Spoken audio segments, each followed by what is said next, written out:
Okay, so for today's vlog, gagawin natin tong Honda City. So, bale, ayan, kung makikita nyo, madami siyang mga tama. Chip off yung paint, mga lubog. Itong hood niya rin, ayan, tumupi na yung hood niya. Tapos, ayan. Bale, ito guys, for washover to.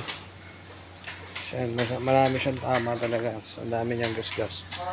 Ayan, mga gasgas. Mga ito faded na.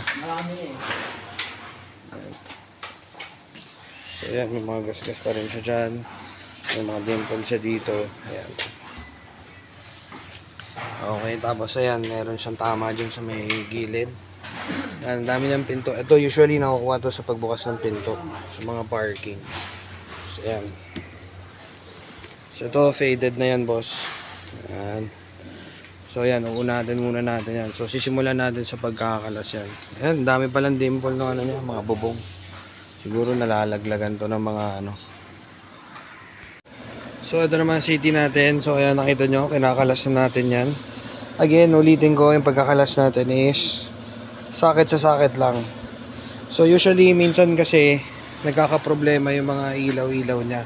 Lalo na minsan nachichempo na, dun bumibigay. Pero imposible naman na masira natin yun kasi sakit sa sakit lang naman. So yun lang yung gusto natin linawin sa ibang kliyente natin. Dahil hindi tayo nag-splice, hindi tayo nagka-cut ng wire. Talagang sakit sa sakit lang tayo nagtatanggal ng mga ilaw. So ayan guys, sinalatero na natin itong hood. So sisimulan na natin maski yung dun sa may ano niya, ito sa may bandang running board niya. Tapos kakalas-kalasin na natin yan mamaya. So okay guys, ayan, ito naunat na natin yan, kung makikita nyo. Tapos yan, nasimulan natin kalas-kalasin tong Honda City na to. So kakalas-kalasin pa natin yung ibang mga pyesa na ito. Makikita nyo, pag nag-wash over tayo, kalas-kalas yan para yung mga singit-singit na pipinturahan natin. Ayan, pati mga kawl yan. Puro lahat kalas yan. So ayan guys, niliyain muna natin sa ganyan. Tapos mamaya kakalasin natin itong mga to kasi yun yung mga i-stripin natin. Nakita nyo, kalas-kalas na itong City. So dito naman sa ating Honda City, so piniprep lang natin yan. So bali nalihan na natin yan, liliyain na lang natin to. Tapos itong bubong, so hindi na natin to i-stripin. So ito kasi yan medyo may faded na yan, so medyo wala siyang warranty kasi talagang ilalim yung nagmamatter dyan kasi pag sinabi mo wash over papatong lang tayo dyan. So possible pa rin na, well lahat naman kahit na may stripin mo, kumbaga inevitable naman yun so talagang nag-fade siya, kaya lang mas matibay pag in-strip kesa sa hindi mo in-strip. Ito namang hood natin yan, i-stripin natin yan. Tapos yan, nilalatero na natin yung dito. Ayan. May banggaran dyan sisira. So, bubuksan natin yan para mag-forma natin na maigi yung... Kasi ito meron siyang paangat dyan, may linya yan. So, kailangan natin bubuksan. So, okay, naka-prep na tong ano. Bale, ito na yung hood natin. After niya ma-strip, tapos ma-wash primer, anti-corrosion, tapos yan na yung pinaka-primer niya. Tapos ito naman yung harapan ng City natin. So sasadsarin pa natin yan ng liha para talaga manipis na manipis siya. Ayan na, parang ganyan, halos sadsad na yan. So ayan, binumpugaan na yan. Late lang tayo, medyo kararating lang natin. So good thing abutan natin. So ayan, nakapondo na siya. Tapos ngayon, yun yung pinakakulay ng sasakyan. So ayan guys, magpa-final top coat. So makikita nyo, napakakapal niyan. So kung ang standard, halimbawa ng kasa is 2 layers, sa amin is 4 to 5. Above standard lagi tayo. Kaya dati kinakapalan yung top coat para kahit makailang buff kayo, okay lang. Tsaka talagang makintab siya. Kasi usually yan yung mga tinitipid na ibang ano. Kasi yun yung hood, makikita nyo nasa likod. So nakakalas rin yun.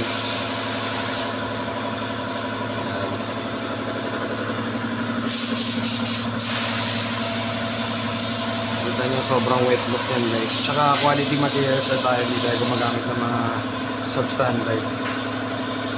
So kung mayroon kayong inquiries, dito lang tayo sa Vanitech Auto Restoration Facebook page. Dito lang tayo sa may bandang Nova Ditches yan. Pwede kayo pumunta dito para mas ma-estimate natin.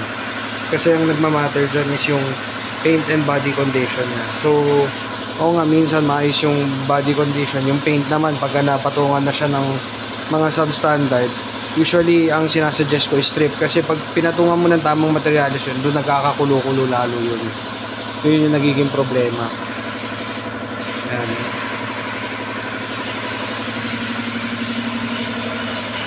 Okay guys, so ito yung pinakabagong tapos natin. Nakita nyo, ang ganda ng latag. Diba? Oh. Bagong tapos lang yan guys. So, napakakintab yan, wet look pati yan. Oh. Diba? Gusto nyo lang quality gawa, dito nyo na ipasok sa Vanitech Auto Restoration. So bali ayan, binubuo muna natin yung city. Ayan, kung makikita nyo, sinalpak na natin yung mga headlight nya, grill. Tapos ayan, nakita nyo yung mga black trims. Yan, nirestore na natin yan. Good as brand new na yan kasi mga namumuti na yung mga yan. Ayan, nakita nyo parang brand new na siya. So ayan, kinalaas ulit natin yung mga bumper nung, yung grill actually nung city kasi i-dechrome natin siya. Tapos ito naman, nag-additional si sir kasi medyo faded na yung ayan faded na yung mga kilikili ng sasakyan niya. So ayan, i-repaint natin yan para magmukha ulit bago. So again, ulitin ko, pag sinabi yung wash over, usually labas lang yun. So sinasama talaga yan pagka sinasama talaga yung mga loob-loob niyan pag change color yung sasakyan. Ayan. But since ito wash over nga lang, usually panlabas lang yung kino-coat natin. Kung gusto niyo padama yung loob, mag-additional tayo.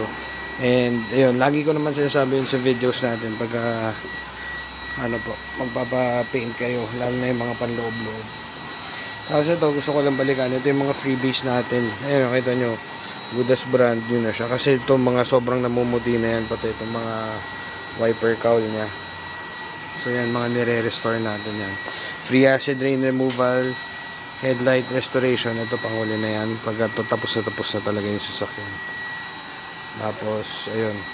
So balikan ko na lang kayo guys. So ito na po yung ano natin, nabuga na natin yan. Tapos dito naman, ayan, bagong buga kasi faded na yan mga guys. Bali, 4 na pintuan yan. And ito.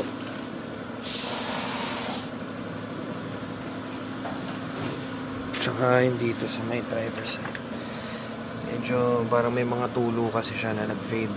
So parang hinahin yung pintura. Ayan. Okay, another layer yan ng ano. Patungan pa natin yan.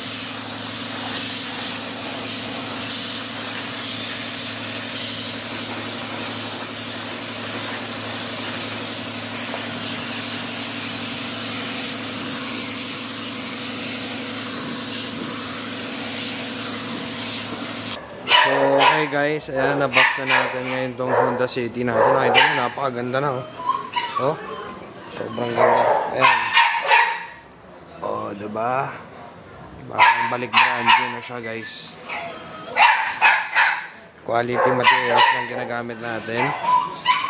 Ayan, so medyo na-buff na natin lahat. Tapos, ito na lang. Bubuhin na lang natin yung bumper sa harap. Tapos ibabuff natin. Ayan, freebies natin. Headlight restore. Tapos ito, gagawa na natin ng paraan. Kasi nalock raw to before ni Sir. Kaya parang tinabtab na yun dito. Iuhuli na lang natin yan. Pero yan, so far, napakaganda. Napakalinis. So ayan guys, kung makikita nyo, binubuo na natin ngayon yung Honda City natin. So malapit-lapit na to ma-release. So kumbaga finishing touches na lang yung gagawin natin dito. So after na ito, bago tayo mag final buffing, magka-car wash muna tayo ulit, then polishing, and then finishing wax na tayo dito. So hintayin lang muna natin mabuo yan. Tapos yun, balikan natin. Ayan guys, itong mga to sobrang namumuti. Actually alikabok lang yan, pero mga ni-restore natin yan. So every wash over natin, fini-freebies natin yung mga black trims. Kasi usually mga namumuti yan, pati yung mga wiper na ito wala na, sobrang mga namumuti na yan. Ito rin. So ayan, makikita nyo, ni-restore na natin yan para syempre pag bagong pintura maganda pag yung mga maliliit na detalye na ibabalik natin sa original niya. So parang ganito yan, no? Ito yung ni-restore natin. Ito sinalpak lang muna natin tong side mirror niya. Pero yan siya, sobrang namumuti na siya. Makikita nyo naman yung difference siguro. Ewan ko lang kung kita sa camera, pero ayan, napakalayo. So kakalasin natin ulit yan and then i-ano natin to.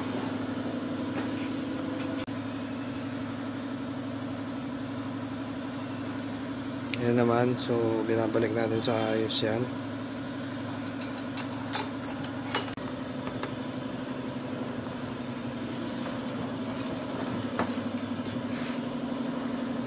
So ayan guys, medyo nabuo na natin ngayon yung Honda City natin. Bale na car wash na natin. So magpa-final buffing na lang tayo dito. Nakita nyo, napakaganda na ito. Ganda oh. Ang brand. Ito kasi, yan, initim natin yan kasi since itong grill niya stain, ano siya, chrome siya eh, kaso nagbabakbak na siya. So yan, finri na lang natin yan guys sir. Tapos ayun, okay na, ang ganda. Tapos again, ulitin ko, ito wash over lang to guys, kaya ito yan, ito mga faded na kasi yan eh. So anong nangyari dyan, nag-additional na lang si sir. Puntahan naman natin dito sa likod. Ayun o, napakaganda o. Alam mo, ano yun, mas maganda pa nga ito sa gawa ng kasa eh. Ayun o, napakaganda. So, ayan po, final buffing natin po yun. So, ibang machine na makikita nyo kung ano yung ginagamit natin. Naka-dual action tayo.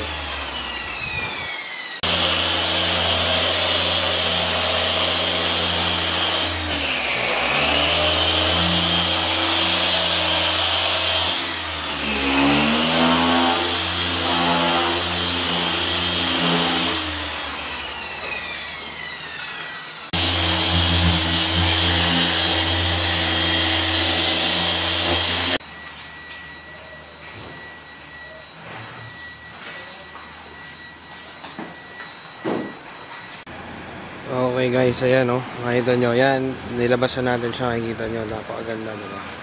Ayan, medyo jump pack lang tayo, sobrang dami natin yung mga tanggap na yan. Pero ayan, ito na yung finished product nya, napakakintab, good as brand new. Ayan.